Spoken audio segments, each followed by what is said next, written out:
Your audio is not playing. I think my mic was on mute. Yes. So I'm excited. Welcome everyone to today's episode. We have Lizzie Rosa here, as I call her Lady Rosa as always, but yeah, she's known as Rosalin in most circles.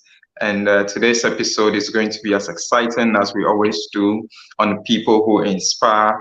We aim to inspire you, to motivate you, to empower you, that irrespective of where you're coming from, irrespective of what you're going through, there's someone who has gone through a very similar situation and has pulled through.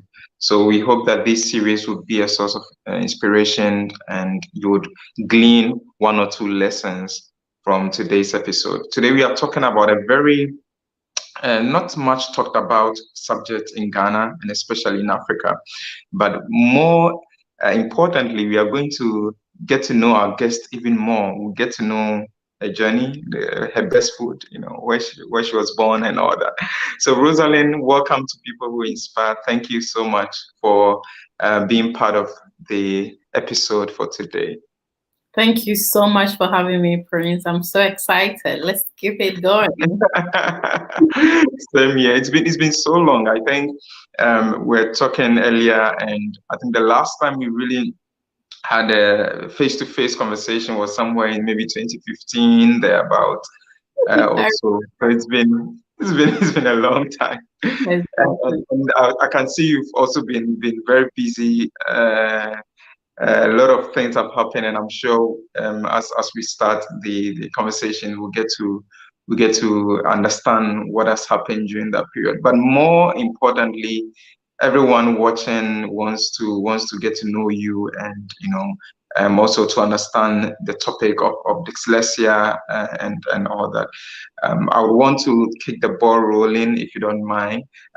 So can you tell us about who is Rosalind first of all? and then just walk us through where you were born, who your parents were, and the journey through your education as well. As today we are talking about dyslexia and how you even uncovered that you had that challenge in the first place. Okay, thank you so much, and hello everyone watching us and those who are going to be watching later. I mean, my name, he has mentioned it already, Rosalin Abigail Kyere-Nartey. I am a hospitality consultant. So I do consulting for hotels, restaurants, all types of hospitality businesses in Ghana and also across the world. That has been my journey for the past 16 years now, and I'm still loving and doing it. However, recently I have taken up another role to be a founder of Africa Dyslexia organization, just as a fact that I found out to be dyslexic like 4 years ago. And so I decided, no, there needs to be a talk about dyslexia, especially in the to Africans and for them to know about it. So I was born to, let's say, a very stubborn mother and father. They were young. My mom was like 19 when she gave birth to me. And as a matter of fact, I was with my mom last weekend during my grandma's funeral, and she can't believe that this Time flies. exactly. And thanks to my grandmother, whom we just said goodbye to, she was the one who said, "Yeah, Oh, my condolences. thank you. You are 19, but you will still have this child." And I'm here today. If not, I would have been aborted. And so my parents never got married, but then they loved me and gave me all the support that I needed in life. But this was when I was like 6 years or seven. I was living in a place called Asinfosu with my grandmother. And it was during Christmas time when my cousins from Accra came to us to spend the Christmas with us. And they brought these beautiful books, and all of them we could be able to read like they were reading these books. So one time we're just sitting down, one of my cousins was like, "Why don't you read a page for us?" And I didn't realize at that time I wasn't really performing or can't read anything, but I Mm. took the book and saw at the page and couldn't identify a word. And so I Wow. stood there, and you know how kids are. They started Mhm. laughing.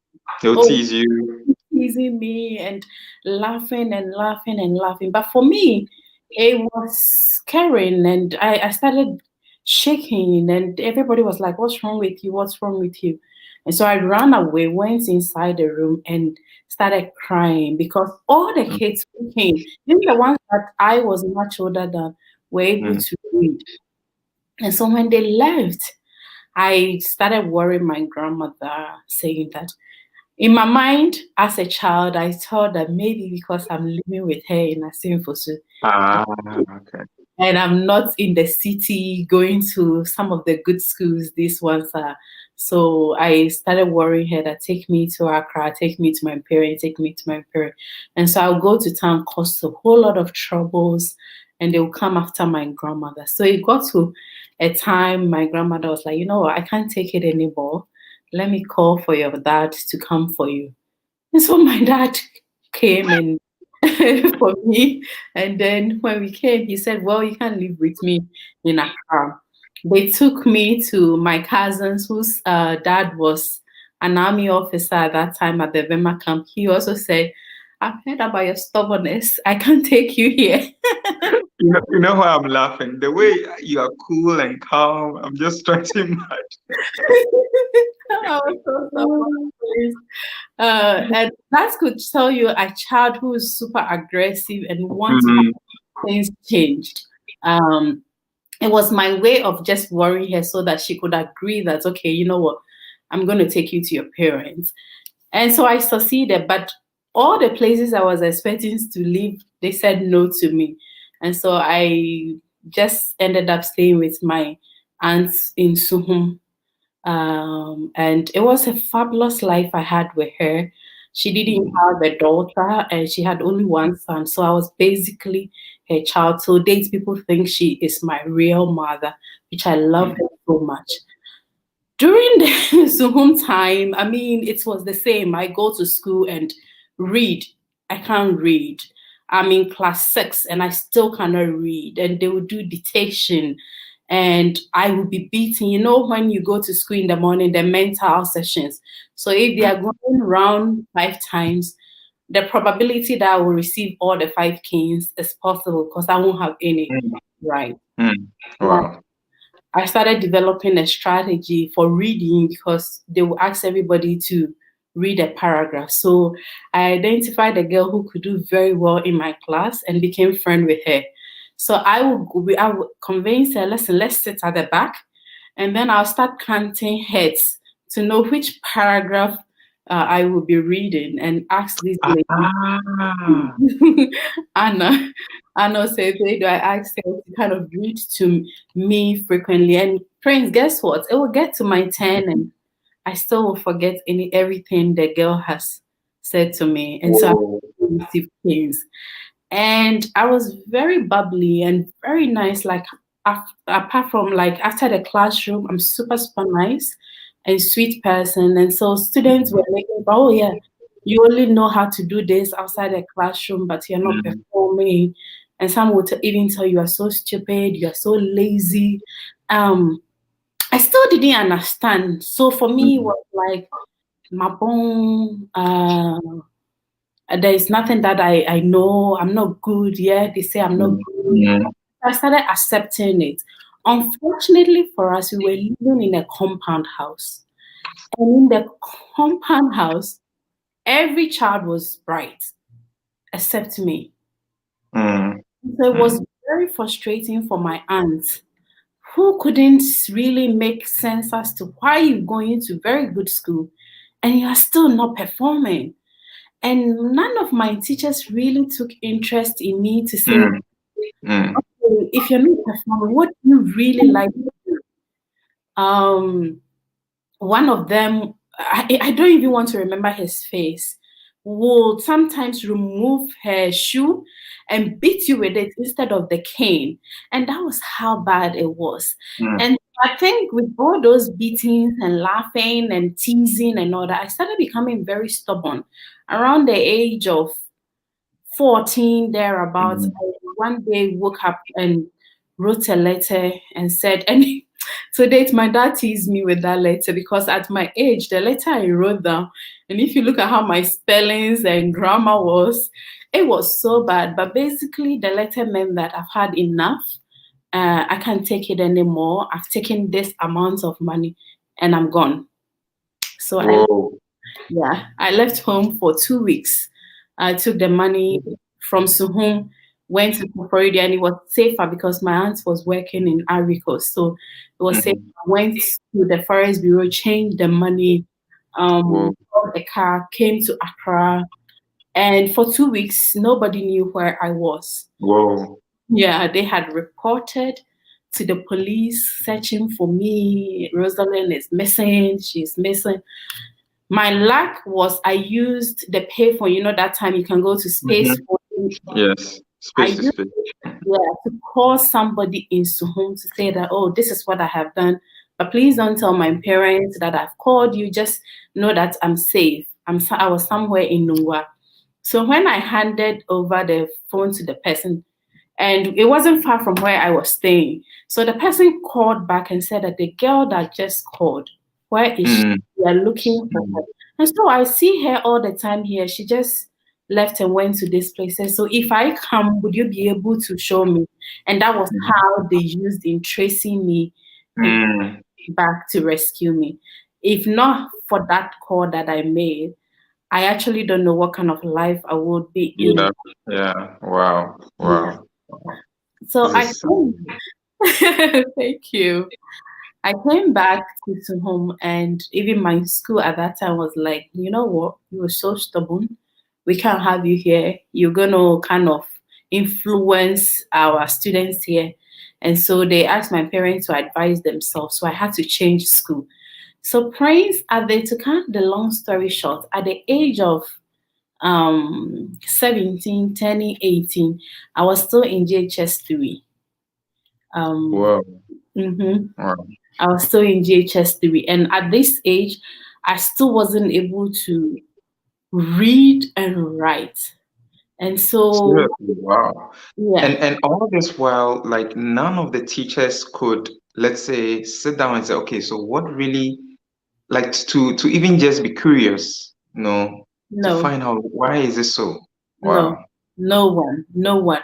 But I remember in the compound house, there was a teacher who was not my teacher living in the house. And what he really liked me, genuinely liked me. So he will on his television Mm-hmm. and just asked me to sit there and look. At the age of 17, I was staring Mm. at the television, hear them speak. Because they are speaking in English, I do not understand any word. Wow. So I'll just be looking at the screen and seeing these pictures and trying to use the pictures to create meaning.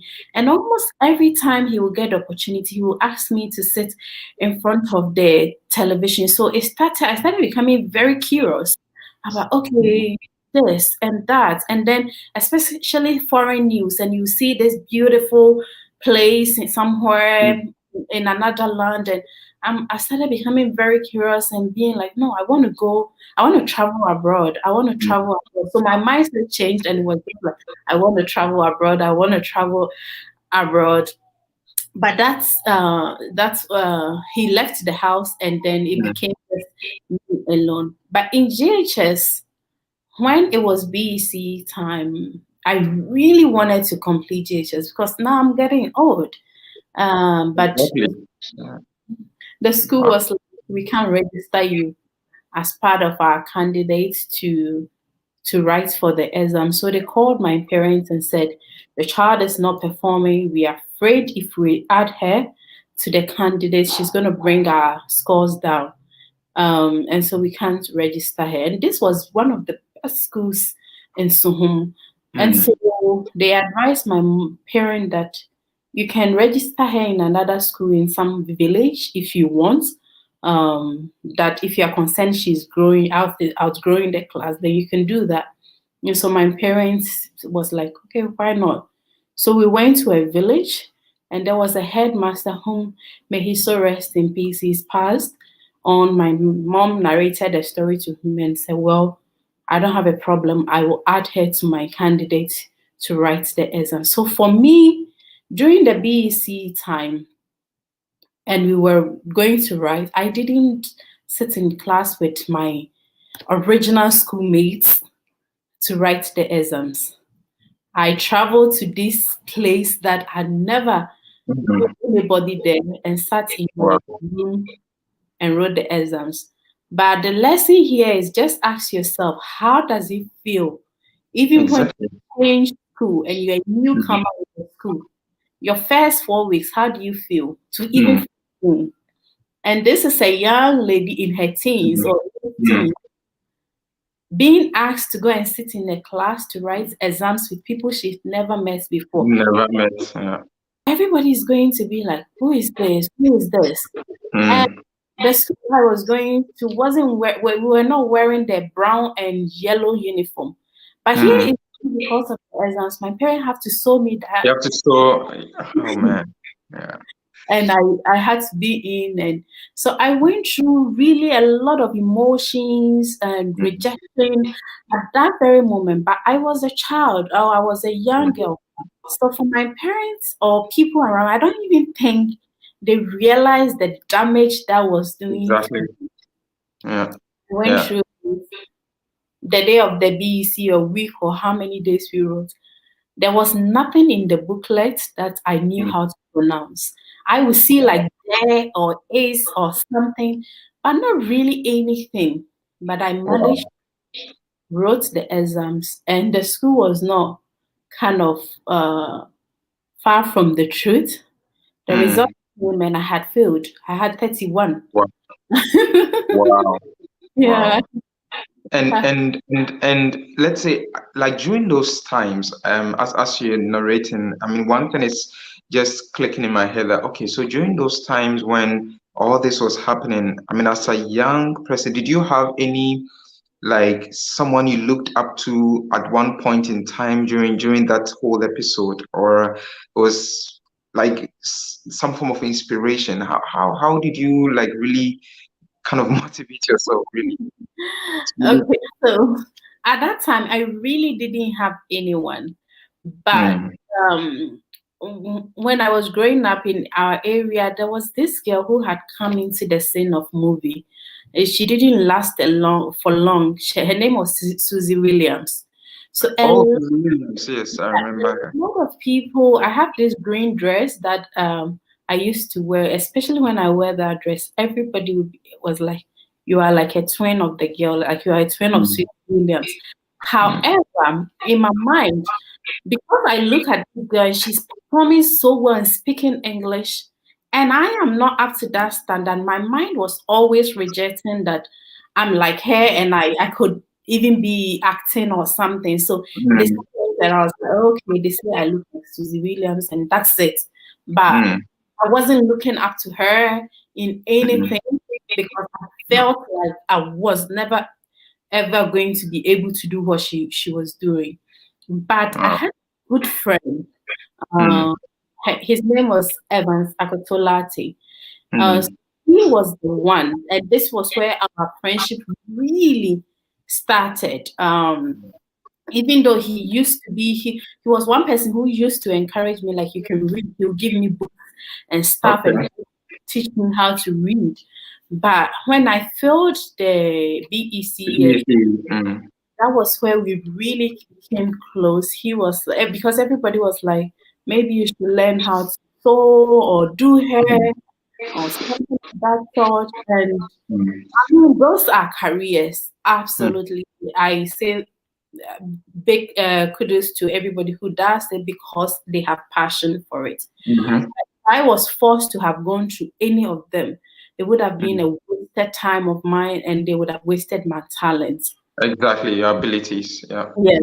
So Evans was the one who said, no, I don't think that's what your abilities are, but you are naturally a very good cook because apart from the classroom, you come to my house, I will cook you the best angwa or money angwa, like braised rice. Yeah.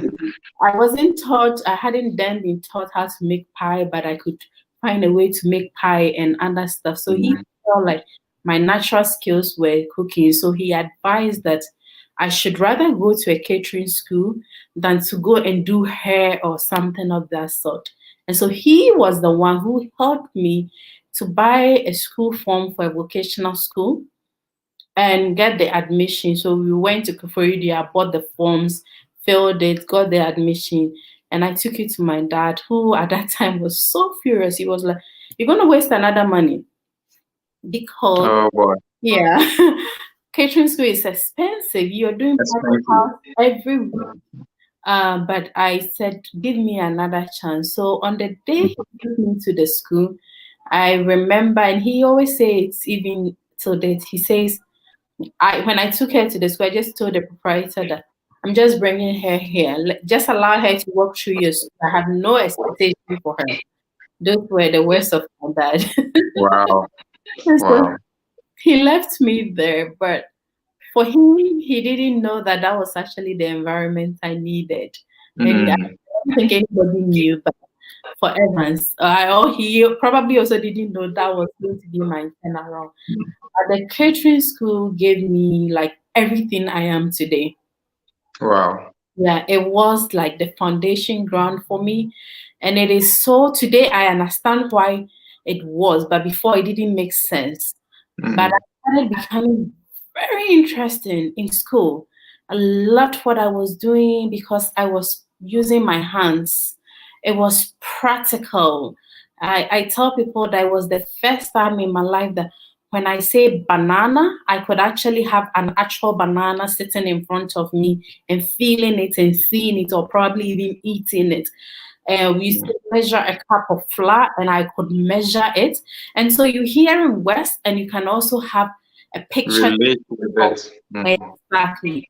And Mm, it makes sense as to why I learn in pictures and also learn in doing. Um, mm, so mm, that was the mm. environment that started kind of Wow.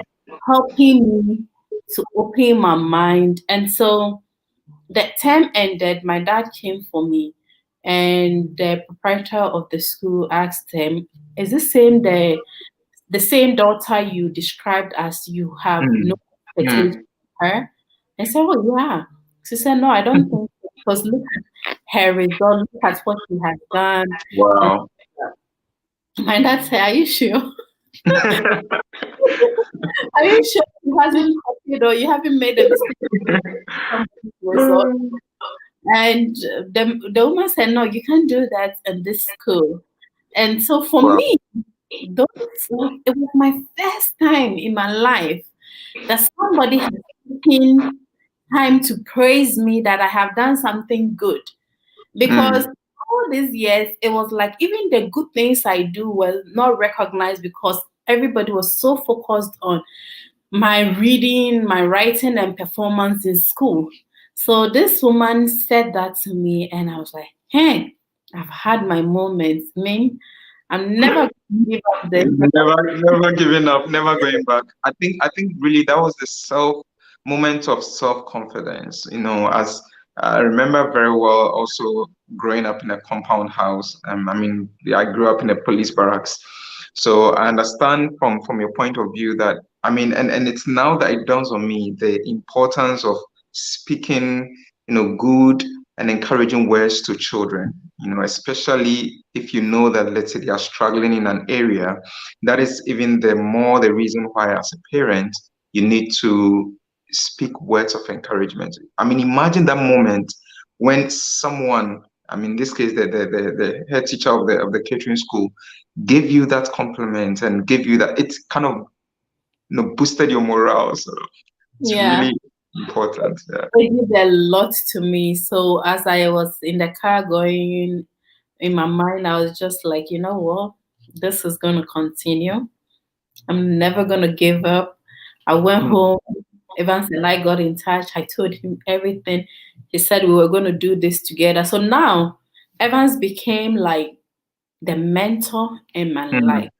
And so mm, he is. He is the one that I'll post something on Facebook and he will quickly call me and say that, "Hey, that grammar error you have made in your Mm. But he's been so Wow. consistent. And to shock everybody, he's just like few months older than me. And Wow. so we all have to know that you don't have to be super mature than anyone to make a difference in somebody's life. And Mm. it doesn't take money to do those things because he was a student, just like I was. He took his time, and just like the words and his guidance, it really helped me through my life.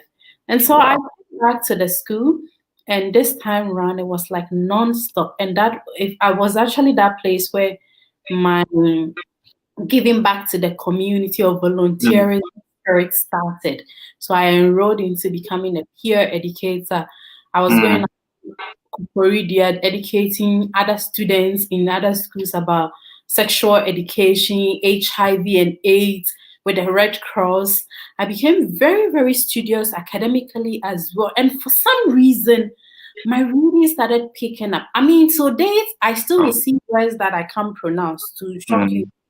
Mm. Mm. But became really interested. I wanted to pursue, I wanted to do everything. I started becoming a class rep. I became a class rep in all Wow. class I went to. Only my master's time that I said I'm done with being a class rep. Classroom. Yeah, Wow. so that is because I want to be so close to the teacher. And as a class rep, you are challenged, you are asked Mm. questions and all that. So I became that person who is all over, everywhere. Managed through the school, got to my second year, and how my career even started booming than on Mm. a normal base was when second year when there was an opportunity for a final year student to come to Accra Okay. to Fiesta Royal Hotel. It was then Crystal Royal Yeah, Hotel. Crystal Royal. Yeah, Yes. at Jolu Junction to come and have. They wanted only one person for internship, but you need to do an interview. And so after Mm-hmm. the interview, they added to it. The final year student, none of them went to show them. And a week came by, and the man came again and announced. And so after that, I just went straight to his office and I said, Mr. Metima, you came requesting this, that you need a final year student, but I know they are not coming. So can you give me the opportunity? He laughed and said, but you this girl, you are not a final year student. No, so it's not your 10 years. And I said, but you're not having anyone. So Exactly. if the next day no one comes, I will come back. So the next day I went to his office and I said, did anybody come? He said, no. He said, allow me to go. He said, are you sure? I said, yes. He said, okay, take these details, get to Accra, and go and see if you will get it. Immediately, I went to the payphone and called Evans and told him, hey, this is what is coming up. So We have an interview. the interview. So he asked me, what are the things you've been doing? Because I'm a class rep, I'm this, I'm this, I'm that, I'm that. He quickly prepared something and met me. And we went from Medina, we went to Crystal Royal. I asked of the HR, I said, are you ready for your interview? I was smartly dressed in my black and white, ready for my interview. It was so funny. And she escorted me into a room where there were other managers sitting down. And they were like, so you're coming all the way from Kofaridi? I said, yes. And how old are you? I think I was 19 also. Said, I'm 19 and all that. She said, are you really serious that you want to do this internship? I said, yeah. Where would you stay? Before that, Evans and I had called around some of our friends. Yeah. And we have a friend whose son was abroad, but they have a house that is just a walking distance to. Mm. So I said, yeah, I already have a place to stay. So they saw that I was so prepared. You came for business. I came for business. I think they were shocked also that as a second year student, I have so Mm. much confidence in me. And they say, you know what, no interview, just come back. If you can start on Monday, come back and start. Wow. Yeah, Just like that. just like that. And so I went to Kofaridi, I prepared my things, Came back Monday. I was at work, and here Wow. was me, like this, my first time. Now this at that time, Fiesta Royal It was huge.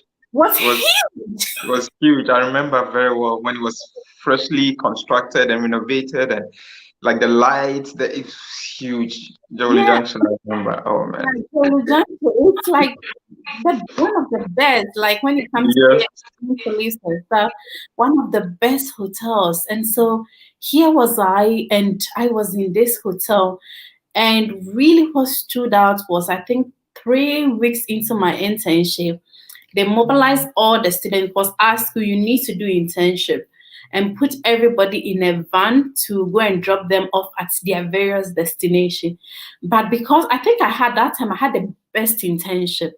And so Okay. the writer was so happy about it. And he wanted to show the students as to how, like, I don't know what he wanted to You're like portray. the model student. Exactly. So he brought everybody in this big bags to the hotel. And Whoa. I was on duty, and they came and called me that the students are here, my proprietor is here, and they want to say hello to me. And I Wow. came, and everybody was clapping and so happy. Wow. And just to come and see me at work in my uniform, and that it felt so good. I was like, oh my goodness. And so that moment meant a lot to me. They Mm. let me continue my internship. But during the internship was when the HR took interest and said, you know what, I know you are a cooking student, and so you came for the kitchen. But I want to give you an opportunity to go through all the departments within the hotel and see how you perform in the other Wow. areas. So I Wow. went to housekeeping, the general room division, which is housekeeping and front office and the back office. I did the restaurants in addition. And all of them, it was so fantastic. But something that really stood out was my interpersonal skills. And so Mm. she said, you have great interpersonal skills, and I don't think you should hide it in the kitchen. Mm. And Mm. so I'm not asking you to stop studying culinary, but you can finish. And maybe if you want to continue, you can go ahead and read hospitality. She gave me a little book on Oh, so that was the aha moment into the hospitality. Now I understand. Wow. hospitality. That was the aha moment. She gave me Wow. this little book on hospitality. I took it back to school, finished my coursework, came back again to Fiesta Royal. I didn't really last long at Fiesta Royal because I got another opportunity to Mm. through a guest whom I met in the Wow. um, at the hotel. Wow. There was an Australian company that was coming to Ghana for a solar project, so they needed a chef in their restaurant. They were going to give me the package was really solid, and so Wow. the guest took me there, and I started. But when I was at Fiesta Royal, this is what some people don't know. I Mm-hmm. was serving in the restaurant as a waitress, Mm-hmm.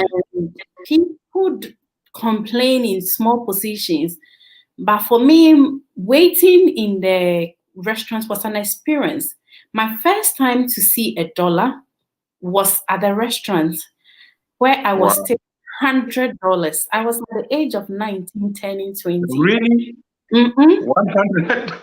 $100. That was Whoa. the first foreign currency. Wow. It was from a man and the wife. They came with their little children. It was their anniversary. These little children Mm. who let them rest and have a good Mm. time. And I found a way to just entertain these kids, and Mhm. they allowed their parents to have a good time. And when they were going, they were like, if you hadn't done that, we wouldn't know how we would have spent our time here. Straight into his pocket, he gave me $100. Wow. And the whole hotel was like down. When I went and showed it to my supervisor, the whole hotel was down. Like it hardly happens and all that. And so it kind of confirmed what the HR told me, that you're so good when it comes to people, and so you should pursue them. And from there, it was from tip to tip, from tip to tip, and that was how my love for hospitality came. I think even before you continue, there's a key lesson that you mentioned, and I would like to kind of reiterate to our viewers.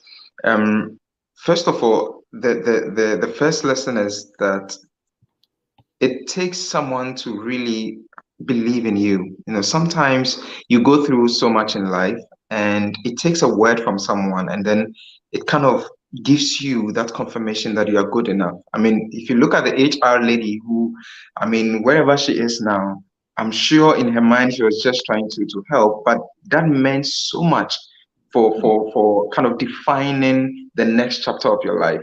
And another thing that you mentioned was that no matter how humble your beginnings are. I mean, you say you started as a waiter or a waitress in the hotel, you know. And sometimes I talk to young people, and I'm young myself, but I talk to people who are younger than myself, and they want to just start off as a manager, for example. They don't understand that principle of starting really small and starting from that bottom place and then kind of rising up, you know, gradually. So that for me was it's a lesson that I've learned from your story so far. Thank you. That's Thank that's you. very profound. So now you're in the hospitality industry. So you got this gig with this foreigners who were coming to do a project. At what point did you say, look, I'm starting, I think it was Rosac Consult, I'm starting my own hospitality consulting. Like what, how did that transition happen? Okay, so it didn't come just as quick as like that. I went Okay. through a couple of places. So with the solar project, I was with them for like 6 months. Unfortunately, I think they needed something, certification and stuff, and we're not Mhm. getting from the government, and so they had to go back to Australia. But through another guest, I had an opportunity to go and work with an owner who was then constructing a fresh hotel. It was like a 58-room hotel around Achimota, and he wanted somebody as a general supervisor. And I was shocked when I met this guest of mine, and he thought, per my experience, I could be a good candidate. I don't know how they think about me, Oh, but yeah. he They did. see a lot in you. Exactly. So I went for the interview, and the man was like, "You are the person I want to work with." And I was like, "What?" And so I became a general supervisor for this month for the Mm. hotel project.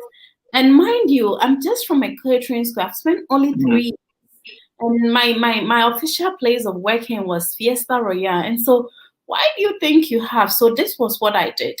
That was when Mhm. internet was on, and but then I didn't have a laptop, and so anytime I closed from work, I would go to the internet cafe. So there is a particular internet cafe. I don't know if it's still in existence as well. They know me. The only thing Mm. I go there to search for was on hotel constructions and how to manage Wow. people and all. I was visiting there like Monday to Saturday. The only days I don't go there is Sunday because they don't open on Sunday. I was going all the time. So it was like anytime I go back to work, I go there with a fresh idea. And Mm. it was on spot. I worked with this man for, I think the latter part of 3 years. We finished Mm. the hotel, Okay. we finished it, we recruited, and I was the one who recruited. We Mm. recruited, trained the people, and I was, as a general supervisor, I was almost the GM because there was nobody above me apart from the owners of the The owner. hotel. Yeah, Mm. I was reporting. It was a fantastic. That was where I felt like I learned almost everything about hotels because the Mm. man is my hotelier. He has no idea. Okay. He just has the money, so He just has the you money. were his go-to person. Exactly. He's depending on your knowledge. Even Mm. how much bed sheets we have for a particular Mm. room, the calculation so that we'll be able to purchase what kind of mattress do we need to have. And I was doing my internet search and getting all this information and bringing it, and it was working. So I did that for a time, but I'm somebody that easily get bored. And so I realized I don't like keeping long in a particular Mm. place. So I was like, okay, I want to become an hostess. So Oh, okay. I took a lesson in the airline ticketing and customer service, IATA, and I did Okay. the certification. I passed, searched Oh, around for airline wow. job, and I really didn't get it. But Mm.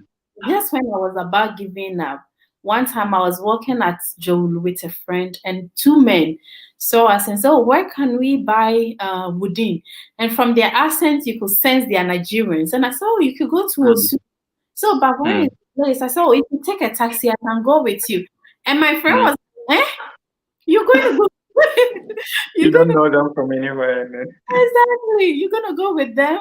But then I did. I went with them. We bought the clothes. So as we were coming back, they were like, "But what do you do?" And I said, "Oh, this is what I do. But I've done this, mm. and I want to work in the airline industry, Mm. an air hostess." And they were like, Mm. "Well, we don't have a passenger aircraft, but we do have air cargo. And Oh, we're trying to come and recruit in Ghana. wow. Not to recruit, but to come to Ghana to operate.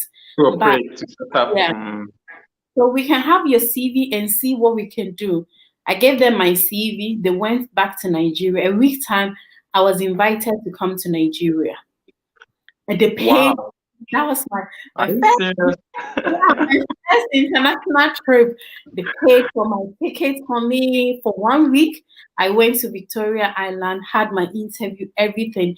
Basically, they wanted me to become like their customer service executive Mm. in Ghana because they already had some clients here.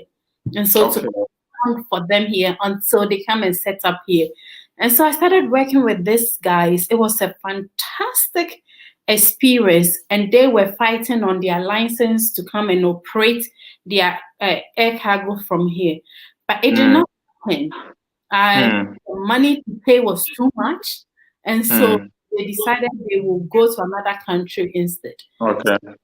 It was two things: move from Ghana and come to Nigeria and stay there and continue my work, or maybe I will find another job. But that was the Mm. moment where Evans still thought I was at that age that I needed to go to the university, because Mm. Mm. if you do all these things without ending up going to the university to get your degree, it will come back Exactly. to you. And so I Mm. told them I can't move to Lagos, unfortunately, but it was a job that I really love because it was giving me the opportunity to go to Nigeria every month. I was going to Nigeria, Wow. and it was really nice. But I said goodbye to that opportunity and went Mm. to for the mature student entrance exams at Mm. Gimpa. Gimpa. Mm.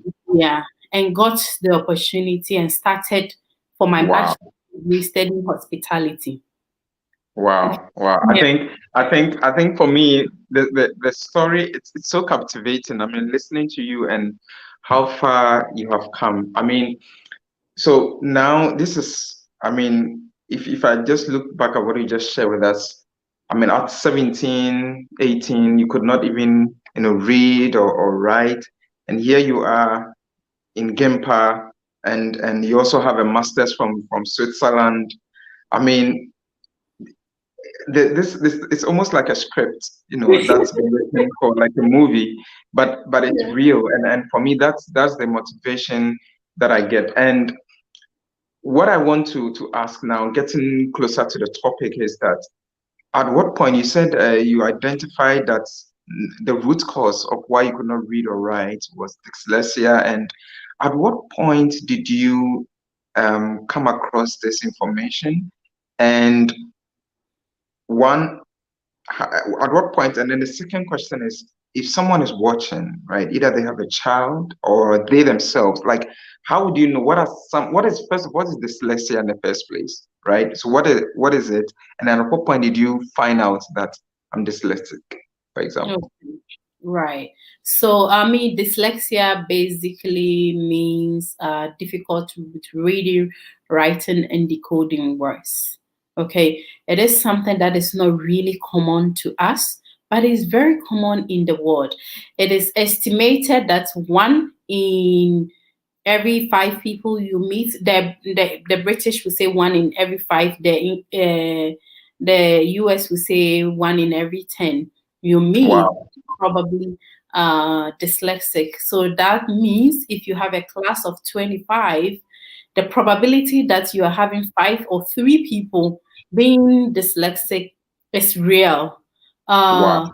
Dyslexia is not a disease. It's Mm. just a way that one's brain is formed. It's most of the time genetic, though you can acquire, but it's real that you can acquire it. So Mm. it's usually associated with genetics. Praise, what it means is we have different type of learners. If Okay. you remember the different type of learners, we have the visual learners, the auditory learner, the kinesthetic learners, and then one is the writing and Mm-hmm. reading learners. So basically, with somebody who is visual, then it means that when you are teaching the person, it is important when you are teaching types of fruits, you have something to kind of show to the person. Okay. So banana, and then a picture of banana, this, and Mm. then have a picture. Let's take learners, you need to get them to be doing something with their hand. Then we have those Okay. who are reading and writing, like Prince, very good with research. The theories. Yeah, so he's very good with reading. He will read and produce it for you. Then the audio people, the auditory people are there. Those that's the students who come and sit in the class will never take a note, but will Mm. remember everything that is being taught to them. Wow. Huh. I remember we had So such people. I remember the sharks. So we have all these people in the class, but Mm. just imagine yourself when it comes to our schools. What type of learning or teaching Exactly. methods do we use? And so if we have all these people in the class and you always come and you're just doing the one that you're speaking and you're expecting the students to get, then the one who is visual will lag Mm. behind. The Exactly. infected learners will also lag behind. So that Mm. is how these things are. And you will end up saying, so, Oma Bon, they are non-performance and all that. Mm. There is no fault of theirs. You understand? Mm. And if Mm. you Mm. ask dyslexic people, you can have 5 dyslexic, but the probability that all of them learn in different patterns is high. And so we have to find Mm. Okay. identify these students and know that okay, what are their interests when it comes to learning. So for me, if somebody had taken an interest in me and Mm-hmm. really assemble different methods, we have the what is called multisensory learning approach or method of Okay. teaching, and really use all these things with me, they would have picked up that, oh, she's Mm. really good when it comes to hands-on activities. So Mm. that means things you will give me to learn, you try to find a way to put them in something for me to also participate in response, then it will stick into my mind. But these Mm. things are lacking in our schools. And so we see somebody and we are always assuming they are not performing. And Mm. parents, especially to what they do is to kind of put all their children in one box and say, oh, Prince is doing very well. So if her sister Amma is not doing well, she'll say Amma is very bad or Okay. Mm. lazy and all that. But we have to stop that. And they are beating them, saying all sort of words to them. So that's basically the easiest way I can explain Explain. this. Mm. It is Mm. not only learning difficulties we have. We have different kinds of learning difficulties, which is like dyspraxia, dyscalculia, Mm. dysgraphia, all this kind of, we have about 7 of them. But Mm. the major one is dyslexia, which has to do with Mm. reading, writing, and Right. decoding. Wow. Dyscalculia to do with maths. Um, Mm. dyspraxia is to do with motor skill, uh, Mm-hmm. and then dysgraphia is to do with handwriting. There's a child, whatever Okay. they would do with their handwriting The would handwriting. Yeah. Oh man, I remember growing up, there were people like that. I mean, Uh-huh. and you see, what really amazes me is that, like you rightly said, so we have an educational system that is cast in stone with a specific approach to benefit a specific group of students who assimilate information in a specific way. So it means that all the other students who assimilate information, like you rightly said, in different forms, are by default left behind. Yes, they are left behind through no fault Wow. of theirs. And then we turn around and say that, oh, you They are are not not, good to them. but you, the teacher teaching them, is the one that is not doing the Mm, right. But for me, I know that every child can be able to can read and write or can be able mm, to learn, but it's mm. because of the methods of teaching. I mean, how would you assume that somebody like Albert Einstein is a dyslexic? Or what? Exactly. Exactly. Growing up, when I read that story, I was Yeah, shocked. And then the teacher told his parents that their son will amount to nothing in this life because he could not exactly. read and write. Exactly. Some Richard Branson. Yes, Uh, Richard Branson, the same. Yeah, yeah. he also has Recently, a ADHD and all that. exactly. Recently, Duncan Williams just said he's dyslexic, and that Mhm, it was a major thing for him when he was going for his pastoral stuff. You mhm. understand? Um, Whoopi Goldberg, Yes, Orlando Bloom, mhm. Leonardo da Vinci, all these people are dyslexic, but these are also people who are multi-millionaires. Geniuses, and they are geniuses actually. Exactly. And so Mm, then what tells us is then that means we have lost a lot of talents and people in our settings here, especially in Ghana. We've lost a lot of talent that we said, oh, you're not good, you're not this, and that because they can't be able to pass their exams, it's mhm, like that. Why do we have to sit and write exams? I mean, mhm, it doesn't even make sense. Exams, I feel like, shouldn't be in the only form as written format. mhm, mhm, And oral mhm. exam, as long as if you read a question to me and I can give you the answers, Understand? Yeah. because for Mhm, some of the students, they cannot write, but then whatever you have, they can say it back to you.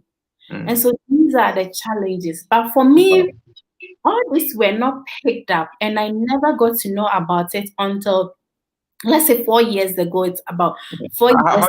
How did you find out, for example? I was just when I was in Switzerland, was when I Ah, found. okay. But before that, I spoke at an event, and Farida kind of picked it up, even though Mm, she really didn't know much about it, but she knew that something to do with late reading and writing has to do with dyslexia. When she mm. told me, the name dyslexia alone put me off, and Exactly. The name sounds like this. I don't know. Yeah. I was like, I've had so much trouble growing up. Why would I go and put You don't something? want to add another.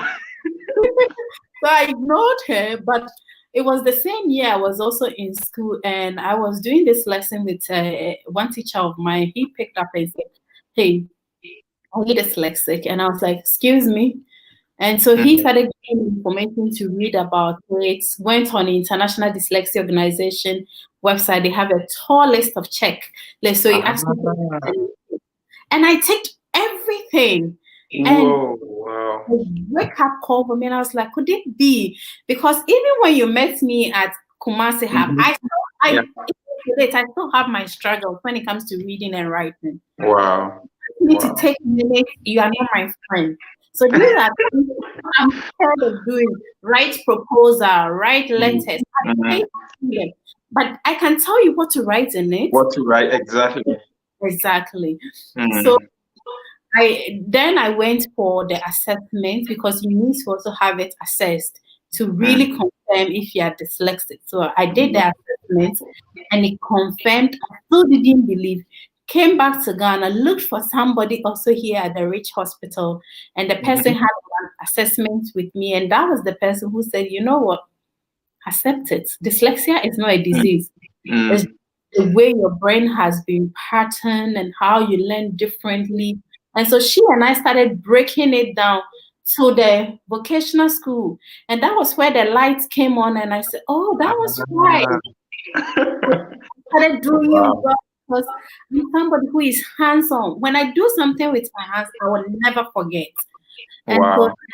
that wake up call. But then I was so sad when I started tracing back to ask for some of my friends who, because in the class I wasn't the only one Only born. person who was exactly.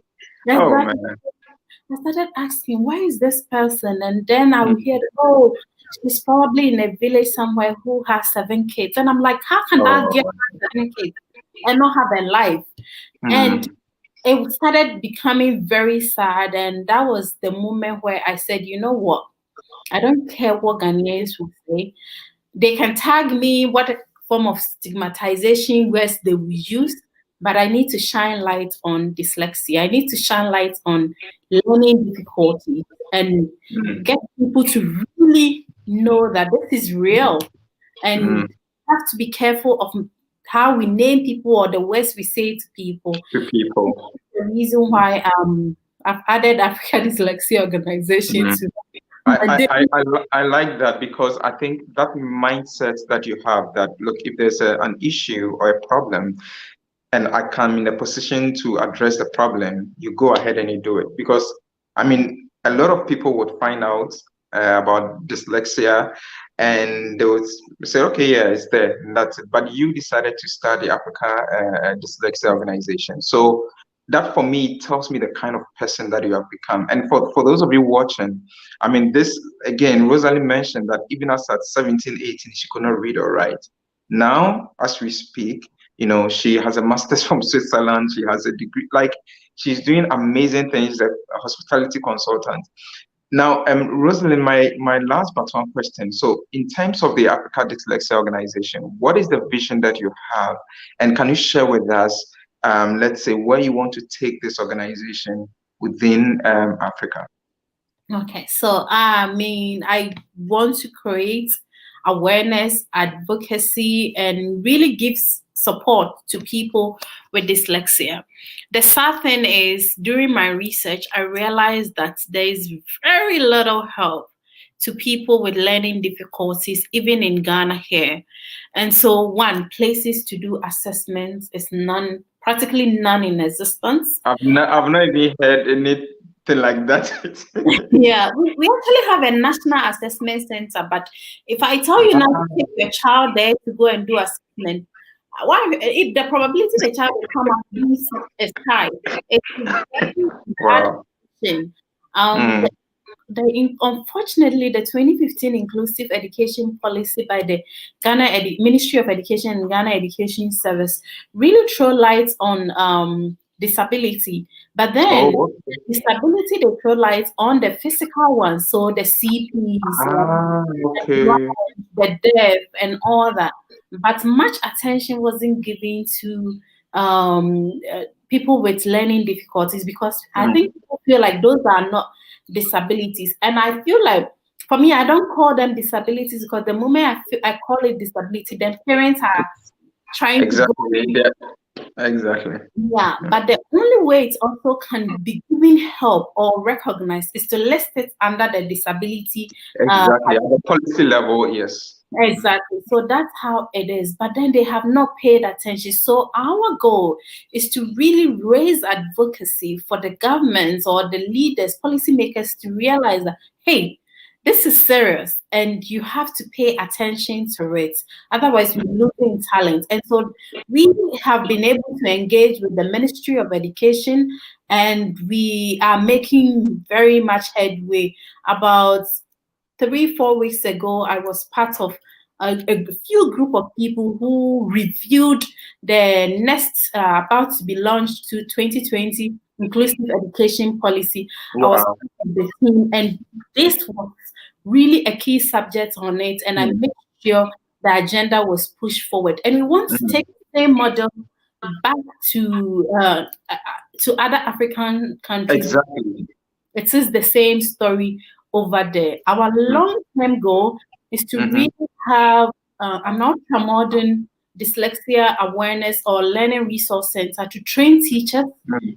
parents, Oh and man, that was going to be my next question. You've answered my last question about the teachers because that's the gap.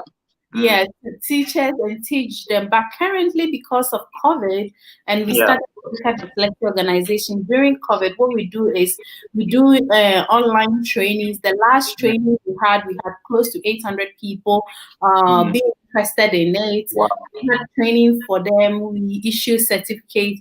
We have training for parents as well. And currently, we have a group of people we are building up as mentors and also teachers. Teachers, in a sense that these are teachers, we are going to give them the training. Because the issue we are having now is when parents assess the children, they know that they are dyslexic. They probably won't be able to take them to schools like GIS, Lincoln, the area because of the price. Exactly. But then they can afford to have individual tutors for them. But then the individual teachers have to be people who really know how to teach in the Who have also been trained. Yeah. yeah, so these are teachers we are grooming and training them. So we currently building an online training program. We're building a mentorship program. We have the Dyslexia Global Conversation, which is almost something like this, where we host people who are dyslexic, experts of dyslexia on it, and our views are really, really, really high. So the message is going out very well. Since May till now, when we checked last 2 weeks about how many people we have impacted directly, we have impacted 1,570 people, and Wow. for viewership on Facebook and impressions and stuff, we are above 30,000. So we know that, Whoa. yeah, That's we huge. it's huge. We know that the message is going out well. On a daily basis, I'm receiving calls, I'm receiving emails. I'm asking parents to apologize to their children, parents who are taking their children to prayer camp because of this. Stop doing that, and we are making a headway. And so, the vision is Wow. big. I can't do it alone, so we need all of us. And on Exactly. platforms like this, we are happy to always share and for people to learn. I think for me, I mean that you actually answered my last question, because that for me is key. That, I mean, this for me is the first of its kind, because I know about dyslexia, because I think I was reading somewhere some years ago and I came across it. At the time I didn't know what it was, and then I found out later and I started reading more about it. And but then I realized there are no NGOs or no non-profit organizations that within the context of the African continent that really addressing this. And you mentioned a very key part, which is the teachers. For me, that is the huge gap that Yeah. that we have. If teachers would be trained, right, in ways and means by which they can teach. I mean, it was recently that I realized that some of the classmates that I had back in primary school, JSS, not that they were dumb. I mean, it's. I mean, at the time, all we say is that I'm a bomb, right? But Yeah. growing up and now reading, getting enough knowledge, I realized that no, it was basically the fact that they had a different approach to learning. And I remember the reason why I even know this is in JSS, I used to organize like private lessons for my like colleagues and my classmates who maybe did not understand the topic. But when I teach it, they would understand. But when the teacher teaches it, they will not understand. Right? The Yeah. same topic. Then I realized that one, it could be that the teacher's approach, was not helping in the first place. They probably prefer the peer-to-peer, kind of learning Yeah. approach. And these are all methods that teachers are not even exploring in the first place. So Yeah. I think for me, I mean, I'm in full favor of this vision, and it's a really great work that you're doing. And I know that time will not permit us to exhaust everything, but I really, really and believe in what you're doing. And I know very well that in the next few years to come, we would hear about your organization doing wonders in other African countries. So what would be your last words for people watching? I got some two comments in. One is coming actually from my wife. She says, "Wow, your journey is so inspiring." And it was followed up by Rita. Rita Fuaka said, "I concur. I have been speechless for a while." So, I mean, this is an amazing story you've shared. And I think a lot of people can relate, and you've been a blessing to them. So, what would be your last words for people watching, parents who are watching, teachers whoever is watching, what would be your final words as we wrap up? I would just send a message out there to everyone that, listen, every child or every person you see in this life is a star. The only reason why someone's star is shining and the other person's star is not shining is because of opportunity, access to the opportunity, and access to mentorship. And you can make a change in anybody's life, regardless of how it is. It doesn't have to involve money, but you can be a change. As a teacher, listen, I always tell people that when in the moment when you don't even know anything at all, you don't know what to do, don't resort in telling any student of yours lazy, stupid, or dumb. They are never dumb. Maybe you are the one, but no child is dumb. The only thing you can do to that child is to show love and care and say that, listen, you can do it. That is when you don't know how to do anything. But now the internet has given us so much that you can literally acquire knowledge through the internet. So please do yourself good and stop labeling students. Time didn't permit us, but there is a little video. If you see how the gentleman was using pen all the time when he comes to class, we use 2 pens and be smashing the table with it, and all the teachers thought he's stupid and all that. Apparently that child is a natural drama, and just one teacher of him studying him and taking and giving him a pair of sticks and saying that, I think you are a drummer, take this stick and play. The child never put down those sticks. And today that child we are talking is a superstar, a world drummer, going in the whole world drumming, and he is a multi-millionaire. So this could have been wasted should everybody he met on his way say that you are stupid, why are you making noise and all that. So you have a big difference to make in your student's life. And for the general public, I just want you to know that dyslexia is not a disease or an illness. So please stop tagging the parents who are confident to bring out their children and say that my child is dyslexic. And let's all shine awareness on learning difficulties, because they are the hidden disabilities that we don't know. However, they are the most dangerous one as well. Let's all share love and care to all kids. Thank you, Rosalin, for such amazing words. And what definitely, I mean, sometime down the line, would have a special session for the Africa Dyslexia Organization, where we'll delve deeper into your programs, we'll delve deeper into the specific, modules that you have developed for the various people you are targeting. But for now, I just want to say a big thank you for sharing your life with us.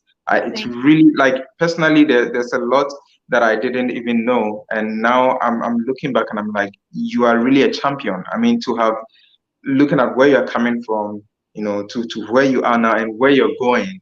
I mean, it's a privilege to know you and to have had you on People Who Inspire. So I wish you the very best, and wish you a very great weekend as well. Thank you so much, Prince, and kudos to all that you're doing. It's going to be big, and I mean, this is what we know how to do, so let's keep it together. Yes, thank you very much. Bye-bye. Bye.